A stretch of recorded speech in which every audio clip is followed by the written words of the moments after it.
여러분 안녕하세요. 오른쪽에 제시된 번지 점프, 세면대의 물, 고드름, 뉴턴의 사과, 이 네 가지 상황의 공통점은 무엇일까요? 아래쪽 방향으로 떨어진다 라는 점입니다. 어떤 물체가 아래쪽으로 떨어질 수 있는 원인, 그 힘, 오늘의 주제 중력에 대하여 알아보도록 하겠습니다. 학습지의 왼쪽 중력 동그라미 표시하고 시작해 보도록 하겠습니다. 중력 동그라미. 자, 의미부터 한번 가볼까요? 중력의 의미는 지구가 물체를 끌어당기는 힘입니다. 그런데 여기서 조금 더 상세하게 생각해 보자면 우선 지구가 있습니다. 지구가 있고요. 그 주위에 물체가 있습니다. 이렇게 물체가 있는데 질량을 가진 두 물체가 일정한 거리에 있다면 이 두 물체는 서로 끌어당기게 됩니다. 서로 이렇게 끌어당기게 됩니다. 그런데 여기서 중요한 것은 물체보다 지구의 질량이 훨씬 크기 때문에 지구는 움직이지 않습니다. 그래서 주변에 있는 물체가 이렇게 끌어당겨지는 것이죠. 이것이 바로 중력입니다. 중력의 방향 정리해 보면 지구 중심 방향입니다. 우리가 보통 아래쪽이라고 하죠. 그 아래쪽이라는 것은 우리가 있는 지표면 땅을 기준으로 한 것이고요. 과학적으로 표현하자면 실제로 지구 중심 방향입니다. 아래 그림에 한번 표시해 볼까요? 자, 여기 보이는 여기 지구가 중심에 있고요. 주변에 사과 그림이 있습니다. 그리고 여기 보이는 점선으로 표현된 것이 바로 지표면인데요. 사과가 떨어질 때에는 지구 중심 방향으로 떨어지는데 그 지표면의 수직 방향입니다. 그래서 그것을 연직이라고 합니다. 지표면의 수직인 방향을 연직이다라고 하고요. 그림 다 한번 그려볼까요? 수직인 방향. 역시 지구 중심 방향으로 지표면의 수직인 방향. 역시 지구 중심 방향으로 지표면의 수직인 방향. 네, 이렇게 되겠죠. 자, 두 번째, 비스듬히 던진 공에 작용하는 중력의 방향. 역시 지구 중심 방향이 됩니다. 표시 한번 해볼까요? 지구 중심 방향으로 이렇게 떨어지게 됩니다.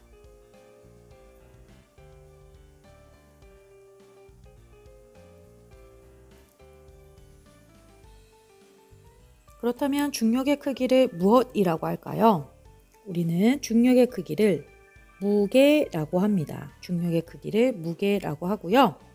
이 중력의 크기는 측정하는 장소에 따라서 달라지게 됩니다. 그 이유를 살펴보자면 태양계에서 지구 행성 한번 그려보도록 하겠습니다. 지구가 있고요.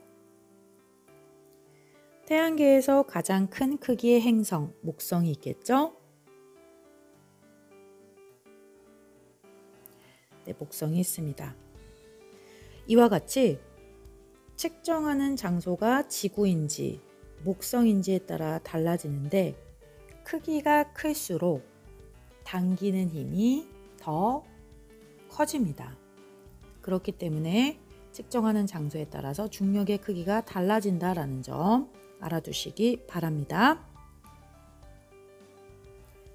우리 주변에서 중력이 작용하는 예, 어떤 것이 있을까요?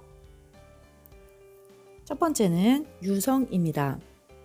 우주를 떠돌던 암석 덩어리가 지구에 접근하면 지구 중력에 이끌려 지구로 떨어지게 됩니다. 그래서 이것이 지구 대기권을 통과하면서 열과 빛을 내며 나타나는 현상이 바로 유성이고요. 별똥별이라고도 하고요. 그것이 남은 잔재, 암석 덩어리가 바로 운석입니다. 두 번째, 높은 곳의 물체가 아래로 떨어지는 것, 물이 아래로 흐르는 것, 던진 공이 아래로 떨어지는 것 역시 모두 다 중력이 작용한 예라고 볼 수 있습니다.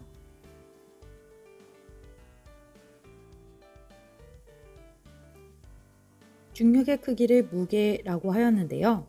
질량과 무게, 어떤 차이점이 있는지 알아보도록 하겠습니다. 아래쪽 표로 이동하게 되면 왼쪽에 물체의 고유한 양을 질량이라고 합니다. 물체의 고유한 양입니다. 단위는 g과 kg을 사용하고요. 측정하는 도구 윗접시 저울과 양팔 저울을 사용하게 됩니다. 이때 질량은 장소에 관계없이 항상 일정하다라는 점입니다. 좀 더 상세하게 설명해 보자면 지구가 있습니다. 그리고 달이 있습니다. 그런데 이 위에 어떤 임의의 물체가 있는데요. 임의의 물체가 이렇게 있고 그것을 구성하고 있는 알갱이가 이렇게 3개가 있다라고 가정하겠습니다. 이렇게 되면 이 물체를 지구에서 측정한 질량과 그리고 달로 이 물체를 가지고 갔을 때의 질량 어떨까요? 구성하고 있는 알갱이 3개였는데 달로 가도 3개인 것은 변함이 없겠죠? 그렇기 때문에 질량의 값은 변하지 않습니다. 그렇지만 반면 무게는 물체에 작용하는 중력의 크기입니다. 힘인 거죠. 그렇죠? 중력의 크기. 그렇기 때문에 단위 뉴턴을 사용하게 되고요. 측정하는 도구 역시 달라지게 됩니다. 용수철 저울, 안진뱅이 저울, 체중계와 같이 안에 스프링을 이용해서 뭔가 늘어나고 줄어드는 부분을 이용하게 됩니다. 무게는 질량과 달리 측정하는 장소에 따라서 달라지게 되는데요. 그 이유는 물체가 당기는 힘, 지구 또는 달이 당기는 힘이기 때문입니다. 지구는 그 크기가 크기 때문에 당기는 힘이 이렇게 더 크고요. 달은 크기가 작기 때문에 당기는 힘 역시 이렇게 작게 됩니다. 그렇다면 질량과 무게는 어떠한 관계를 가질까요? 질량이 9.8을 곱하게 되면 무게의 값으로 환산이 됩니다. 여기 보이는 이 9.8은 바로 중력 가속도라는 값인데요. 중력 가속도는 물리학에서 중력에 의해 운동하는 물체가 지니는 가속도입니다. 좁은 의미로는 지구의 중력으로 얻어지는 가속도이고요. 갈릴레오 갈릴레이에 의해 지구 중력 가속도는 물체의 질량과 관계없이 대략 일정하다라는 것을 밝혔습니다. 그 값이 9.8이고요. 그래서 지구 표면에서 1kg인 물체의 무게는 약 9.8N입니다. 이 부분 좀 더 상세하게 알아보면 오른쪽 하단, 학습활동지 오른쪽 하단에 있습니다. 값을 한번 계산해 볼까요? 질량이 1kg인 물체가 있으면 무게로 환산할 때 9.8의 값을 곱하면 됩니다. 그렇게 되면 9.8N이 되고요.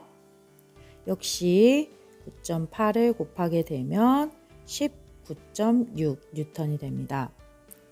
3에 9.8을 곱하게 되면 29.4N이 되고요. 10에 9.8에 10kg에 9.8의 값을 곱하게 되면 98N이 됩니다. 여기서 이제 관계, 질량이 커지게 되면 무게 역시 이렇게 커진 것을 볼 수가 있습니다. 그래서 질량과 무게는 비례 관계다 라는 부분까지 정리해 보도록 하겠습니다. 자, 질량이 커지면 무게도 커진다. 질량과 무게는 비례 관계이다 라는 부분까지 정리되었고요. 지구와 달에서 무게, 질량 비교 한번 이제 해 보도록 하겠습니다. 질량은 위에서 언급했듯이 장소에 관계없이 항상 일정한 값입니다. 무게는 측정하는 장소에 따라서 달라지는 값입니다. 자, 그렇다면 계산 한번 해보겠습니다. 지구에서 60kg인 물체, 달에서의 질량도 역시 60kg이 되겠죠? 자, 무게 계산 한번 해볼까요? 지구에서의 질량을 무게로 환산할 때에는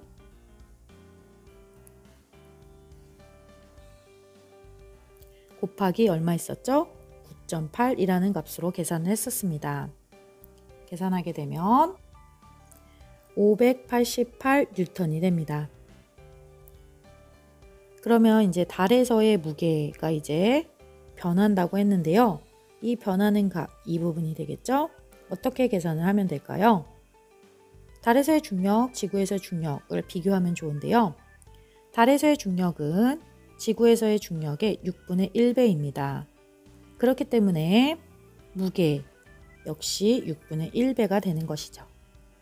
그래서 계산을 할 때 지구에서의 무게에 곱하기 6분의 1배를 하면 됩니다. 나누기 6이죠. 그래서 계산을 하게 되면 98N이 됩니다. 식을 한번 세워볼까요? 식 어떻게 하면 될까요? 60 곱하기 9.8 곱하기 6분의 1입니다.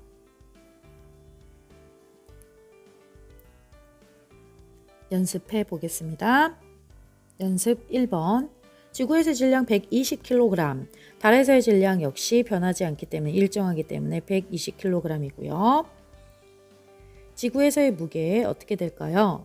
120 곱하기 9.8은 1176N입니다. 달에서의 무게는 120 곱하기 9.8 한 값에 6분의 1배를 하면 되겠죠? 그렇게 되면 그 값 196N이 됩니다. 한 번 더 연습하면 이제 완벽하게 이해하겠죠? 자, 달에서의 질량 30kg, 지구에서 질량 역시 30kg입니다. 무게 30 곱하기 9.8 294N이 됩니다. 달에서의 무게 30 곱하기 9.8 한 값에 6분의 1, 지구에서의 무게의 6분의 1이죠. 계산하게 되면 49N이 됩니다. 그래서 이렇게 질량은 일정하지만 무게는 측정하는 장소에 따라서 달라진다라는 점 계산을 통해서 알아봤고요.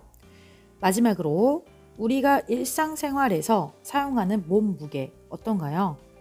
몸무게는 우리가 체중계를 이용하기 때문에 실제 지구 중심에서 당기는 중력의 크기입니다. 그럼 원래는 뉴턴의 단위를 사용해야 하지만 일상적으로 뉴턴의 단위를 사용하지 않기 때문에 단위는 그램과 킬로그램을 사용하고요. 무게의 의미는 지구 중심에서 당기는 중력의 크기입니다. 두 가지 개념이 혼재되어 있다는 점 참고해 두시기 바랍니다. 세계의 문항을 이용하여 중력의 의미, 크기 정리 한번 해보도록 하겠습니다. 1번입니다. 그림과 같이 두 물체의 하나를 지표면으로부터 같은 거리만큼 떨어진 곳에 가만히 놓았습니다. 이때 중력에 의해 물체 가나가 움직이는 방향을 각각 쓰시오 라는 문항입니다. 물체가 지금 주변에 있을 때 어떤 방향으로 움직이나요? 지구 중심 방향으로 움직이게 되겠죠? 이렇게 지구 중심 방향으로 움직이게 됩니다. 그렇기 때문에 물체 가는 A가 되고요. 물체 나는 C 방향으로 움직이게 됩니다. 2번입니다. 표는 행성들의 상대적인 중력 값을 나타낸 것입니다. 자, 지구의 중력의 값을 1로 기준으로 지금 삼았네요. 그렇죠? 지구가 이제 기준 값이 되고요. 금성 살펴보니 0.4, 화성 0.4, 목성 2.5, 달 6분의 1입니다. 이것으로 보아서 지금 여러분들 판단하실 수가 있나요? 금성, 화성, 달은 지금 지구의 중력의 크기보다 어떤가요? 작죠. 중력의 크기가 작은 것으로 보아 행성의 크기도 작은 것으로 판단할 수가 있고요. 반면 목성 같은 경우에는 현재 2.5, 즉 중력의 크기가 지구보다 2.5배 더 크죠. 그렇기 때문에 크기가 더 크다라는 것을 이 중력의 값을 통해서 추측할 수 있습니다. 2번 문제 가볼까요? 금성에서 어떤 사람의 질량을 측정했을 때 그 값이 60kg이었습니다. 이것을 지구, 화성, 목성, 달에서 이 사람의 질량을 등호 또는 부등호를 이용하여 비교하고 그렇게 생각한 이유를 서술하시오라고 되어 있었는데요. 사실 위에 표랑 관계 있나요? 없나요? 없죠.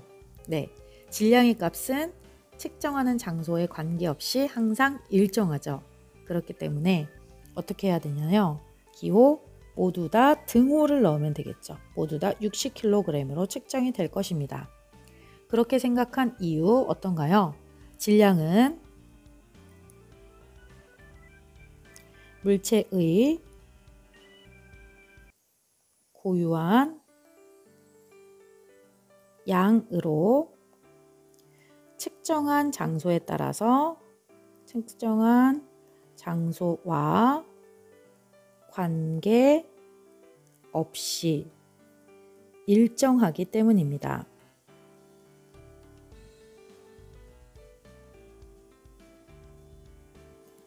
적어주시면 되고요.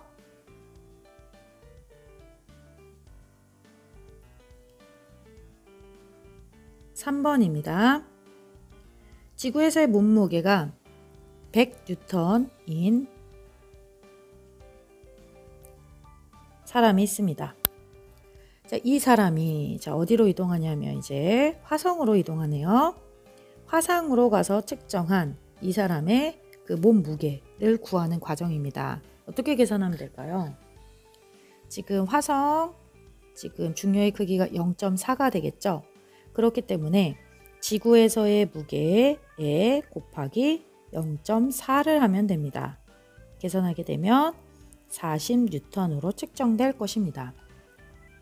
자, 그렇다면 돌발 질문 하나 해볼까요? 만약 이 사람이 목성으로 간다면 어떻게 될까요? 목성으로 이동한다면 벌써 추측했죠? 100 곱하기 중력의 값 2.5배죠? 2.5 계산하게 되면 목성에 가면 이 사람은 250N의 몸무게로 측정이 되겠네요. 여기까지 영상 마치도록 하겠습니다.